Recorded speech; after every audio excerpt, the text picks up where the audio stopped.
Something fundamental has changed in the Middle East, not gradually, not through the slow drift of political pressure and diplomatic posturing that has defined this region's tensions for decades. What has changed here changed suddenly, visibly, and in a way that has set off consequences reaching far beyond the two countries at the center of it. Iran and Israel are no longer operating in the shadows. The covert operations, the proxy networks, the carefully managed limited exchanges, all of that is over. What exists now is an open, direct, high-intensity military confrontation between two countries that have been building toward it for years. And the scale of what has already happened in just over 5 weeks of conflict has crossed thresholds that almost no analyst predicted would be reached this quickly. 2 American warplanes have been shot down. A sitting Supreme Leader was killed in an airstrike. Ballistic missiles have struck residential neighborhoods in Tel Aviv and Haifa simultaneously. Iran has rejected a U.S. ceasefire proposal. The Houthis have entered the fight. Global oil markets are reacting in real time. And the United States is now presenting a $1.5 trillion defense budget, while its president claims the war will be over in weeks, a claim that the military reality on the ground does not obviously support. In the next several minutes, you are going to understand exactly how this confrontation reached this point, why the specific strategic choices both sides have made matter as much as they do, what is actually happening inside Iran's political structure after one of the most seismic leadership transitions in the Islamic Republic's history, and what the realistic range of outcomes looks like from here. This is not a simple story, but once you have the structure, it becomes clear, and the clarity makes it significantly more alarming. How a shadow war became a real one. This did not begin on the day the first missile landed in Tel Aviv. It began building across years of engagements that both sides managed carefully and deliberately to keep below the threshold where they would be forced to acknowledge open war. Iran and Israel have been in a state of strategic confrontation for decades. The tools of that confrontation were chosen specifically because they allowed both sides to act without fully committing. Covert operations targeting nuclear scientists, cyber attacks against industrial control systems, proxy networks in Lebanon, Syria, Iraq, Gaza, and Yemen that allowed Iran to apply pressure on Israel through intermediaries while maintaining plausible distance. Limited direct exchanges that were calibrated precisely to make a point without triggering a full military response. Both sides understood the game, both sides played it, and for years the game held together well enough to prevent what is now occurring. The breakdown came when Israel conducted strikes against strategic facilities inside Iran, targets assessed as directly connected to military programs that Israel could not allow to continue developing unchallenged. For Israel's security establishment, this was a necessary preemptive action against a threat that was maturing faster than the window to address it was remaining open. Every year that passed without action, the reasoning went, made the eventual necessity of action more dangerous. So they acted. For Iran, the calculation was entirely different. The strikes were not a calibrated deterrent message. They were a direct attack on sovereign territory targeting military and strategic assets of fundamental national importance. Iran's military doctrine does not permit that to go unanswered. Not because answering makes strategic sense in every dimension, it doesn't always, but because failing to answer would communicate to Israel, to the United States, to the Gulf states, and to Iran's own population that Iranian strategic assets could be struck without consequence. That communication would invite further strikes. The logic of deterrence, from Iran's perspective, required a response that made the cost of striking Iran visible and real. The response came. And it came at a scale that made absolutely clear Iran was not sending a measured signal. It was demonstrating capability. 2 cities, 1 strike window. The decision to target Tel Aviv and Haifa simultaneously was not a logistical convenience. It was the most operationally intelligent choice Iran could have made given the architecture of Israel's air defense network, and it reflected a level of strategic planning that the initial headlines did not fully capture. Tel Aviv is Israel's economic engine. It is the commercial, financial, and cultural center of the country. A missile that penetrates Tel Aviv's airspace and reaches the ground is not just a military event. It is a statement broadcast to the entire Israeli population and to every observer watching globally. It carries psychological weight that a strike on a remote military installation does not. Tel Aviv was the obvious target, and Iran knew that Israel knew it was the obvious target, which is exactly why it was paired with Haifa. Haifa sits on the northern coast, and it carries a different kind of strategic weight. The city's petrochemical facilities, its industrial infrastructure, and its status as Israel's primary northern port make it a target of genuine military and economic significance. Haifa had been struck in previous conflicts precisely because of what it contains. Targeting it simultaneously with Tel Aviv forced Israel's air defense network to manage threat vectors arriving from different directions toward different population centers at the same time.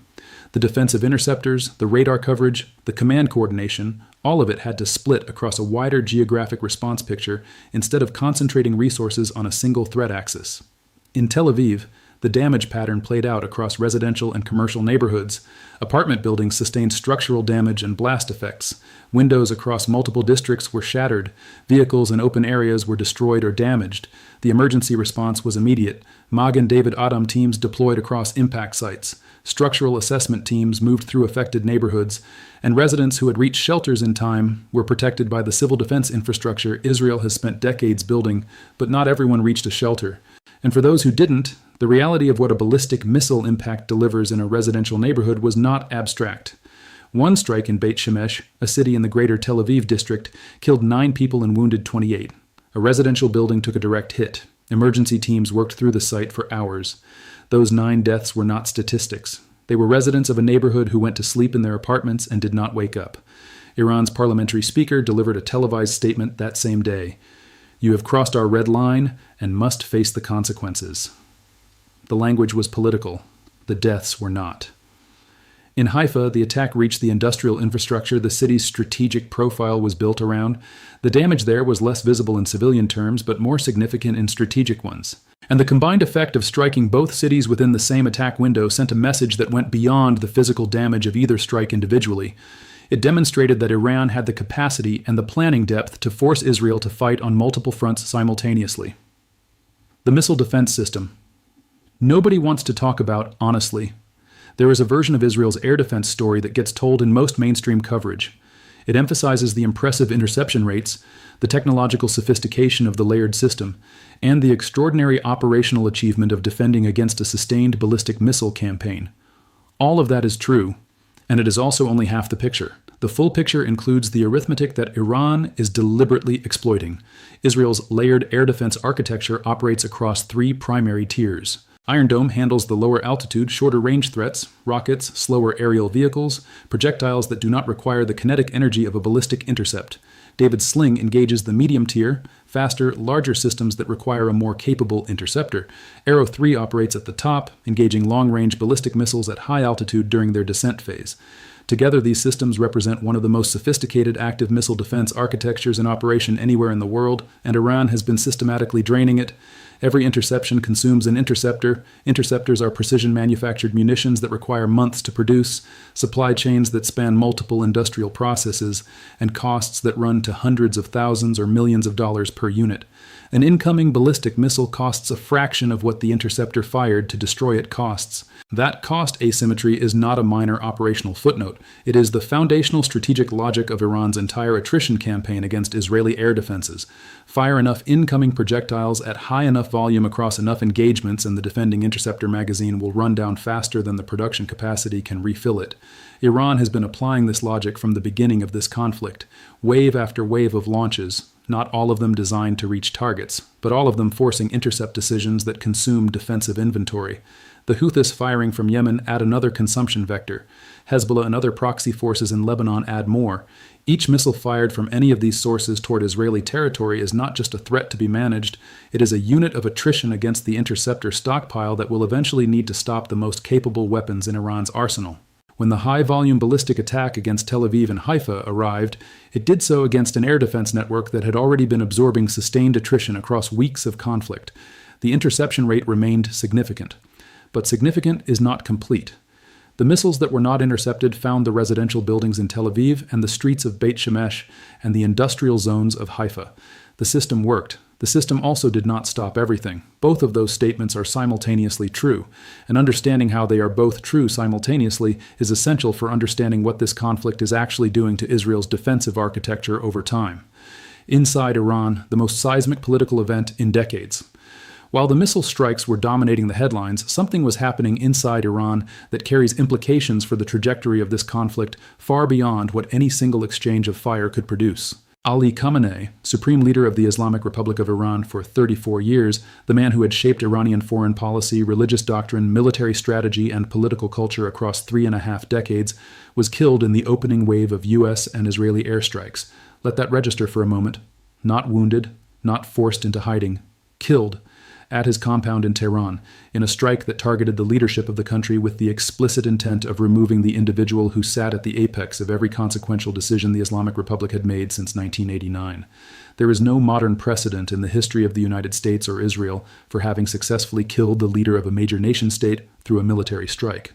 This was not an assassination of a proxy commander or an IRGC general.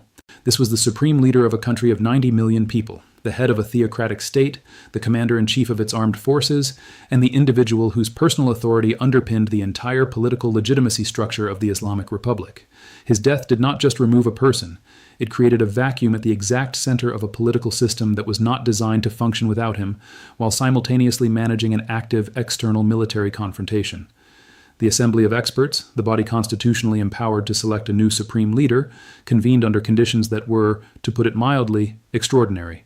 Active military conflict, international pressure from multiple directions, intense domestic political maneuvering among factions within the clerical establishment, and an American president publicly declaring that Mojtaba Khamenei, the son of the deceased leader, would be an unacceptable choice, while Israel issued warnings that it would target anyone who attempted to either succeed Khamenei or appoint his successor.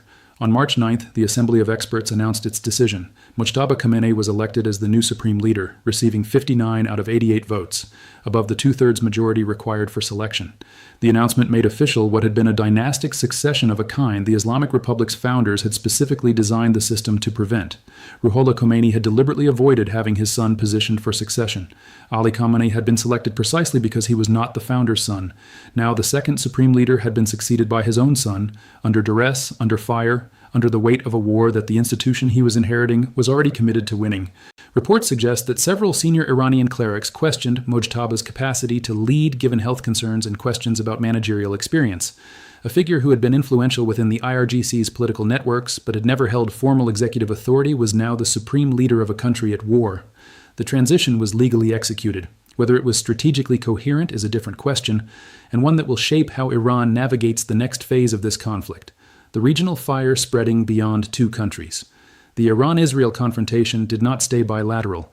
It never realistically could, given the network of relationships, alliances, proxy forces, and strategic interests that the Middle East weaves between every actor in the region. What began as a direct exchange between Tehran and Jerusalem has become something considerably more complex and considerably more dangerous for regional stability. The Houthis in Yemen entered the conflict on their own clock. Their military spokesman announced a fourth coordinated attack against Israeli targets in the Jaffa area, claiming the operation was executed in coordination with Iran and Hezbollah and had successfully achieved its objectives. The Houthis' stated position frames their intervention as part of a major and exceptional battle that will escalate incrementally depending on Israeli and American responses. Reports suggest the group has threatened what they describe as gradual escalation, a phrase that in the context of a conflict already at this intensity level carries implications that are not abstract. The direct U.S. involvement has escalated beyond any point the conflict's opening days suggested it would reach. American forces have been conducting strikes against targets inside Iran, including a century-old medical research center in Tehran, steel manufacturing plants, a bridge near the capital that U.S. officials claimed was used for military drone material transport, and petrochemical plants in Iran's Khuzestan province. Iran contested the bridge justification, claiming it served civilian purposes, a dispute that, if accurate, raises questions under international humanitarian law that the conflict's diplomatic observers are unlikely to let pass without comment. Then came April 4th. 2 U.S. military aircraft were shot down.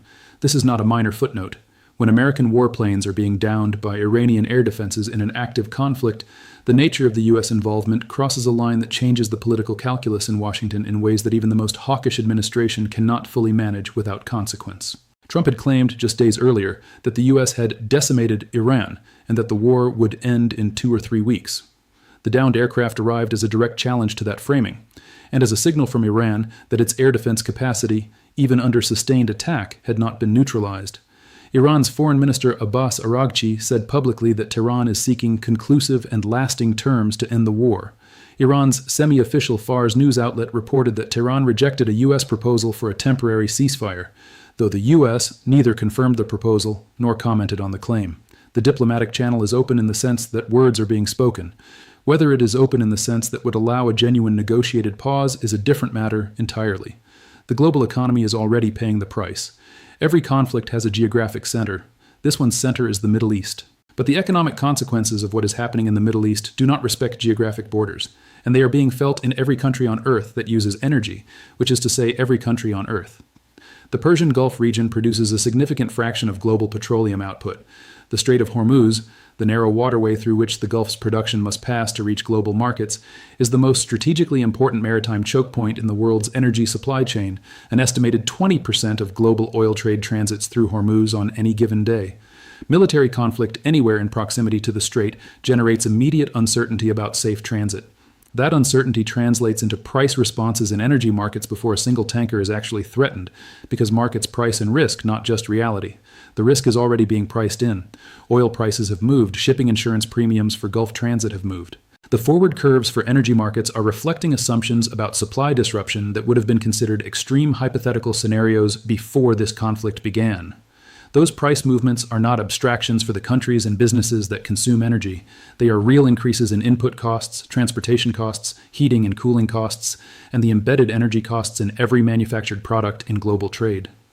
The inflation impulse from an energy price shock of this scale reaches grocery stores and utility bills in countries thousands of miles from the Strait of Hormuz. Trump's unveiling of a $1.5 trillion defense budget proposal, timed against the backdrop of an active military conflict involving American forces, represents the formal beginning of a war economy fiscal posture. The economic implications of that scale of defense spending, funded against a national debt already at historic levels, extend far beyond the military balance in the Middle East. They reach into interest rate dynamics, dollar strength, and the fiscal sustainability calculations that every allied government is making about the long-term cost of American strategic commitments. Gulf states that have spent years building economic diversification strategies premised on a degree of regional stability are now managing a threat environment that those strategies did not fully account for. The Abraham Accords-era normalization diplomacy, the Vision 2030 development programs, the Sovereign Wealth Fund investment strategies, all of them are recalibrating in the context of a regional military confrontation at a scale that nobody in the Gulf capitals was planning their economic futures around. The new leader. Inheriting a war. He didn't start Mojtaba Khamenei is now the Supreme Leader of Iran. He is managing an active military conflict against the most powerful military alliance in the world. He inherited this position under the most pressurized circumstances any new leader has faced in modern Iranian history, and he is doing so while a significant faction within the clerical establishment that elected him has publicly raised questions about his capacity to do it effectively. His father spent 34 years building the relationships, the institutional knowledge, the political credibility, and the strategic instincts that allowed him to navigate the Islamic Republic through multiple crises: the 1980-1988 Iran-Iraq War, the Green Movement protests of 2009, the assassination of Qasem Soleimani, the maximum pressure campaign of the Trump first term, and years of accumulated international sanctions. Mojtaba has none of that track record. What he has is the title, the constitutional authority, and a war. The decisions he makes in the next weeks will define both the trajectory of this conflict and the legitimacy of his leadership within Iran's complex political ecosystem. If he moves toward negotiated de-escalation, he risks being characterized domestically as capitulating under fire, a framing that could undermine the religious and political authority his position requires. If he escalates further, he risks a military confrontation that Iran's economy, already battered by years of sanctions and now facing wartime infrastructure damage, may not be able to sustain over a prolonged period. Neither path is clean, neither path is obviously correct, and he is navigating it with less institutional knowledge and fewer established relationships than any supreme leader has had to work with in the modern history of the Islamic Republic. Iranian President Masoud Pezeshkian's public statement accusing Washington of hypocrisy, questioning the U.S.'s genuine commitment to diplomacy following a strike that killed a senior Iranian official's wife, reflects the political pressure the Iranian leadership is managing domestically alongside the military pressure it is managing on the battlefield. The public rhetoric of Iranian officials serves an internal audience as much as an external one, and the internal audience for Iranian leaders right now is a population that has absorbed strikes on medical research centers, bridges, petrochemical plants, and the home compound of its former supreme leader, and that is watching its new leadership decide what to do next. The question nobody can answer. Yet here is the honest truth about where this conflict is heading. Nobody knows. That statement is not a cop-out. It is the most accurate assessment available of a situation where the decisions that will determine the outcome are being made in real time by leaders operating under conditions of extreme pressure, degraded information, domestic political constraint, and the accumulated weight of escalation dynamics that have already exceeded almost every boundary observers set in advance as the likely limits. What is visible is the accumulation of threshold crossings, the killing of a sitting supreme leader, the simultaneous targeting of two major Israeli population centers, the direct involvement of U.S. forces in strikes on Iranian territory, 2 American warplanes shot down, a new Iranian supreme leader elected under fire, diplomatic proposals rejected, proxy forces expanding the battlefield, global energy markets in disruption, a $1.5 trillion defense budget signaling a shift to war economy fiscal posture. Each of these events individually would have been described before this conflict began as a consequence too extreme to be likely. All of them have now occurred. The central question that the current situation presents is whether the accumulation of these threshold crossings represents a peak, a level of escalation so damaging and costly for both sides that it creates the conditions for a different kind of engagement, one where negotiated outcomes become more attractive than continued military exchange, or whether it represents a platform, a new baseline from which further escalation is possible because both sides have demonstrated they can absorb what the other can deliver and continue. The civilian populations of both countries are absorbing consequences they did not create. Israeli residents of Tel Aviv and Haifa are living with the knowledge that the attacks that already occurred were not declared final by anyone. Iranian citizens are living under airstrikes targeting their cities, while their new supreme leader makes decisions whose full consequences they will bear before he does. The people on both sides who have lost family members in the opening weeks of this conflict, the residents who have rebuilt their daily routines around shelter schedules and emergency alerts, the children who have spent weeks in rooms without windows because the windows might shatter again, none of them designed this situation. None of them are directing it. They are the people absorbing it, while the calculations that will determine when and how it ends are made in offices and command centers far from the neighborhoods where the missiles are landing. The history of this specific confrontation, not just of this conflict, but of the entire arc of Iran-Israel tension across decades, is a history of each side repeatedly going further than observers predicted they would go. Every threshold that analysts described as too dangerous to cross has eventually been crossed. Not because the leaders involved were irrational, but because the logic of each individual decision, evaluated in isolation, produced choices that accumulated into an outcome nobody chose directly. That pattern is not a reassuring one when applied to the current situation. What happens next in Tehran, Jerusalem, Washington, and the Gulf capitals will determine whether the world is looking at a terrible chapter that eventually closes or the opening movement of something considerably larger. The honest answer, the answer that fits the available evidence, is that nobody sitting outside those decision rooms can tell you with confidence which it is. What you can do is understand the structure well enough to recognize the signals when they appear. And right now, all of the signals worth watching are moving in the same direction.